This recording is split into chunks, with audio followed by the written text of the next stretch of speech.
Hey YouTube, in this next set of videos here, briefly, I'm going to be doing some Gear Chronicle deck profiles based off of the cards from G-BT05. So if you've been following my channel in the past, you know that I have two Gear Chronicle decks.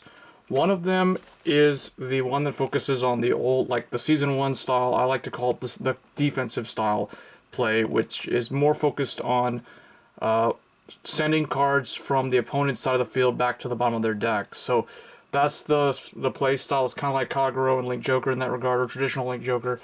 And then the second deck, based off of the new trial deck, is more like the Season 2 one. It's more in line with focusing more on the time leap strategy of allowing yourself to basically time leap your own side of the field, or change your own side of the field as opposed to the opponent's side, in order to get additional attacks in per turn. So it's more like the Messiah Link Jokers in that regard. So for today, we'll go over the older style, the update to this one. And I did make some key changes to the Stride deck for both of these decks. One of them focuses again more on the sending things to the bottom of the deck. This one focuses more on the time leap. But to balance them out a little bit, I tried to make both decks be able to have both capabilities, meaning now both decks have time leap and both decks have the ability to send things to the bottom of the opponent's deck. So they have field disruption and they have time leap. The only difference is the emphasis. So this one emphasizes more on the opponent messing up the opponent's side of the field, whereas the other one is more time leap focused. So to get right into it, for Chronojet Dragon, Chronojet Dragon is still like the best, most competitive build for Gear Chronicles right now. The alternatives would be Legion and some other promo type cards or grade 3 cards, which really are not all that great against the current other types of clans out there. So Chronojet is really the best way to go. And then my other grade 3 is Steam Fighter Ballot. I didn't change him for this deck.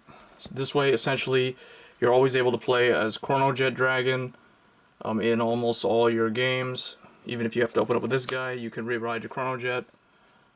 So that's 8, grade 3.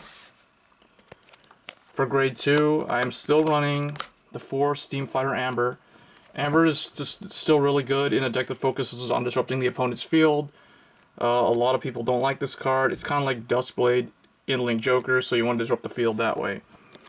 Next, I am trying a new card to this deck, 2 Clockfencer Dragon. He's a triple R. He was so easy to get. I think I got a playset of these for like less than $5, but yeah. Clockfencer Dragon, he allows them to have some time leap capabilities. So just trying 2 of him in here so they can pull off time leap. And then next I am running 2 Glimmerbreath Dragon. Originally I was running 4 Glimmerbreath Dragon, but because of how Glimmerbreath has that Counterblast and Soul Blast 1, the Soul Blast is really kind of hard to maintain, or hard to pull off if you want to run Gigi and stuff like that. So I dropped him down to 2 to make room for the Clockfencer. But again, Glimmerbreath keeps in line with the disruption of the opponent's field, but now I have a little bit more capability of time leap in the deck, so I just ran that lineup. And then I am sticking with my 3 Upstream Dragons. A lot of people like to run 4 of these. I think 3 is enough. That way you can add extra tech cards. Upstream is really good. He's not Time Leap, but he is very similar to Time Leap. He's kind of like a prototype Time Leap card. That's the way I think of him. He was like, they were experimenting with this style of play. So yeah, that's the grade 2 lineup. So 4 Amber, 2 Clockfencer, 2 Glimmerbreath, and 3 Upstream. For grade 1, I still consider this deck to be the more Counterblast heavy of my 2 Gear Chronicles. So this is the one that has the R-Limbs. But any Perfect Guard is fine.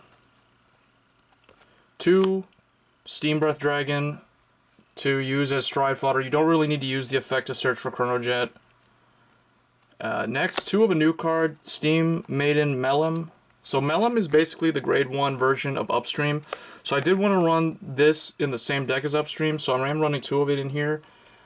It's the same usefulness. The nice thing about her is she can actually swing 11k on GB1 if she has to poke at the Vanguard, and then downgrade herself to a grade 0. So it's kind of like, these cards are kind of like an inverse time leap sort of card. And then 2, Steam Fighter Erningen. This guy combos really well with Upstream. Upstream can search him or Melem, which are usually your go-to targets for this deck. But yeah, 2 of him down from 3 to make room for Arlem or Melem and some other stuff. Did I say Arlem? I meant Melem. So yeah, Upstream will usually fetch Melem or this guy when he goes back to the deck. Next, 2 Timebreak Dragon, just to give them some time leap capability at the grade 1 level. So, same thing as Clock Fencer Dragon. This is basically the grade 1 of Clock Fencer. Clock Fencer is the grade 2. Why Clock Fencer is a triple R, I have no idea. But no one seems to care about him, so I was able to get a playset really easily. Next, this seems like a really weird choice, but I'm still running 1 Mazer Gear Dragon. So people are probably wondering, why are you running Mazer Gear? So Mazer Gear is in here because of Upstream, really. So if you have a column like this, when Upstream swings on GB1, he becomes 13k. So with the 8k behind him as a booster, that forms 21. If you saw my deck with Mariana, the Time Leap one, I was explaining how the 8k is actually pretty good with cards like this, because it hits really good numbers. So it's just a one of. If you want, you don't have to run it. You could run another copy of any of these that I'm running 2 of each of. And then I am running the 1 Gigi because I did change my starter for this deck to allow Gigi to be able to be Time Leap. So yeah, so that's the grade 1 lineup. It's very diverse. I feel like the grade 1 lineup is really, at least for Gear Chronicle, Link Joker, and Pale Moon, it seems like it's really changed now where you run a whole lot of different types of grade 1 lineup because of the ability to Time Leap and do all those kind of funny, weird plays. So for the trigger lineup, I'm still running my 4 Lucky Pot Draco Kid, draw trigger, and then 8 criticals. So standard lineup and the 4 heals. So the trigger lineup didn't change, but the starter did change. So for this deck, for my defensive style deck, I am running Chronodran as a starter. Just because I dropped the Stride enablers from 4 to 2 copies. So Chronodran can essentially fetch you a Chronojet Dragon to get extra attack that turn, and then he can go back to the hand and use him to Stride next turn. So just to give this deck a little bit more Time Leap capabilities, so him with Clock Fencer and the grade 1 guy, I forgot his name, Timebreak Dragon. These are ways to Time Leap stuff. This isn't really a Time Leap. I guess I should clarify. This is more of like, its effect happens due to Time Leap, sort of. Basically when it's bound, so I think most people know how Chronodran works by now. But yeah, so those are some of the key changes, just adding Time Leap to this defensive style Gear Chronicle deck. Okay, so for the Stride deck, I'm still running my 1 Metallica Phoenix. I think it's one of the best first Strides. It opens up a lot of plays. With that, we are running 1 Chronos Command Dragon. This is in here typically just to flip up for him. The only time you'd ever Stride this first over Metallica Phoenix is if the opponent, or if you end up riding your Steam Fighter. If you ride this guy first, then you can Stride Chronos Command first instead of Metallica Phoenix, because Metallica Phoenix requires Chronojet in the heart. So that's one example, and if the opponent opened up really big, you can pressure them with his effect. So that's why it's still in here. Next, 2 Rhino Clock Dragon, just to do the Rhino Clock play. It's not really, I found this card's usefulness is actually kind of going down, since they do have a lot of other options now. One of them being this guy. So I am running 1 Fiery March Colossus. This card is actually really good, and it's a rare, so it's really easy to get.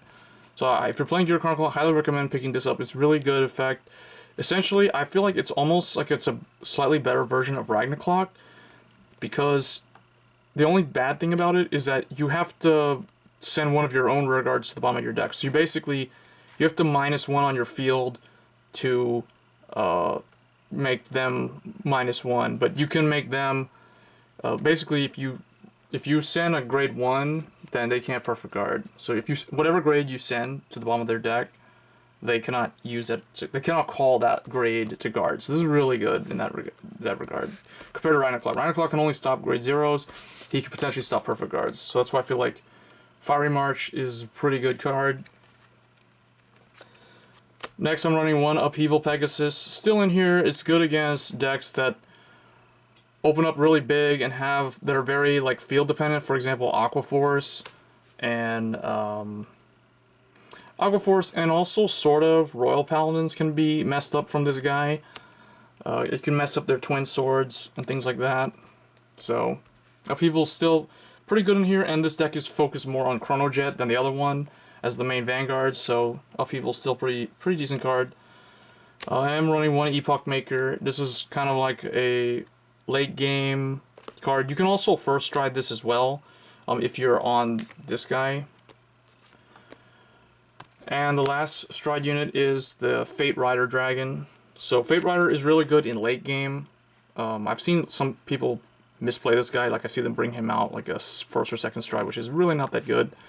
But yeah, he's usually like a late game finisher type of card. So that's the stride deck for this deck. Let me know in the comments what you would change. I really feel like with Fiery March Colossus, Rhinoclaw has lost a lot of its appeal.